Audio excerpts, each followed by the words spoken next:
అంటే లోపల ఒకటి బయటకు ఒకటి. మీరు ఎప్పుడైనా సరే ఎవరైనా అలా అనుకున్నారా? సో నాకు కూడా నా ఆత్మతో పాటు నాకు అంతరాత్మ ఉంది. యాక్చువల్లీ అందరి అంతరాత్మలు కనబడవు, బట్ నా అంతరాత్మ మాత్రం క్లారిటీ కనబడుతుంది. నా పేరేంటి? నాకుంది ఒక బుల్లి. Yes, Venky with monkey. Hello, hi. ఏమైంది? సిగ్గుతుంది. సిగ్గు పర్లేదు. ఫస్ట్ మనం వీళ్ళతో మాట్లాడదాం. Okay okay. అందరికీ వందనాలు. కొందరికి వందనాలు. కొందరికి ఆడవారికి అలా చెప్పొద్దు, అందరు చెప్పాలి. Okay, hi ladies and gentlemen. Hi ladies ladies ladies ladies. A what about gentlemen? I am not interested. అలా కాదు. మిత్రులందరికీ వందనాలు, శత్రువులందరికీ వందనాలు. ఇక్కడ శత్రువులు ఎవరున్నారు? నువ్వే. ఏ నా పేరు చెప్పినావా? నీ పేరు చెప్పలే. ఒకసారి గట్టి క్లాస్ కొడితే మా పేరు చెప్తాడు. నీ పేరేంటి? యాదగిరి.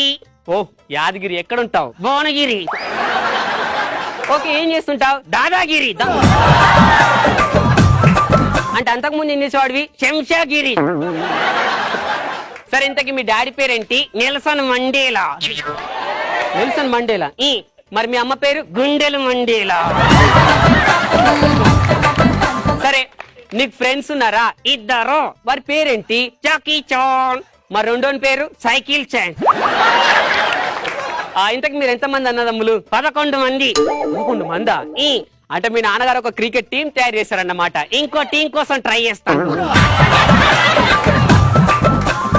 మీ నాన్నకి వేరే పనేం లేదా? ఇదే పని. నేను అది అడగలేదు. మీ నాన్నగారు వృత్తిరీత్యా ఏం చేస్తారు? ఏం జాబ్ చేస్తారు? ఇంజనీర్. ఇంజనీర్. ఇంజనీర్ అంటే ఏం చేస్తుంటారు? ఇంజన్ లో నీళ్లు వస్తుంటారు. నువ్వేం చేస్తావు? నేను air force. Very good. Air force అంటే గాలికి తిరుగుతుంటావు. మరి మీ ఫ్రెండ్స్ ఏం చేస్తారు? అక్కడ పాలిటెక్నిక్. Very good. పాలిటెక్నిక్ అంటే పాలల్లో నీళ్లు టెక్నిక్ కలుపుతుంటాడు.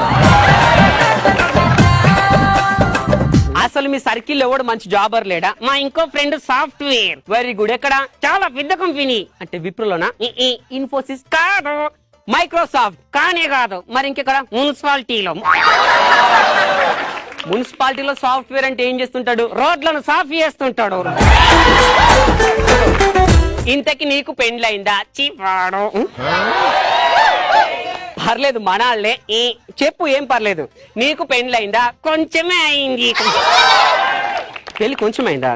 సరే, నీకు ఎంతమంది పిల్లలు? 2.5. ఏంటి 2.5? అంటే ఇద్దరు పుట్టినరు, ఒక రెడీగా ఉన్నాడు.